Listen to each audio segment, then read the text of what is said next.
এতদিন পর্যন্ত যে দুর্ঘটনাগুলো ঘটলো, যে ধর্ষণের কাহিনীগুলো ঘটলো, সেগুলোর সর্বোচ্চ শাস্তি দেওয়া হোক। তাহলে যদি একটু মানুষের টনক নড়ে যে না, এগুলো এইরকম কাজ আর পরবর্তীতে করা যাবে না, এটাই আমাদের চাওয়া এবং এটাই আমাদের রাষ্ট্রের কাছে পাওয়া।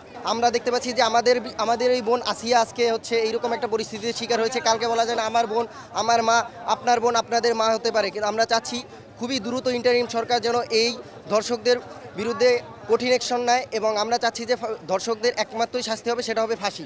আমরা আসছি ধর্ষকের ফাঁসির বিরুদ্ধে, তার শাস্তি সর্বোচ্চ শাস্তি চাই। আমরা এই জন্য আসছি। আমরা রোকের হল থেকে শুধু এই কারণে বের হয়েছি যে আমরা ধর্ষকের ফাঁসি চাই। এই ধর্ষকের মৃত্যুদণ্ড নিশ্চিত করার মাধ্যমে আমাদের এই ধর্ষণ বিরোধী মঞ্চ তার পরিপূর্ণতা এবং তার লক্ষ্যে পৌঁছাবে ইনশাআল্লাহ।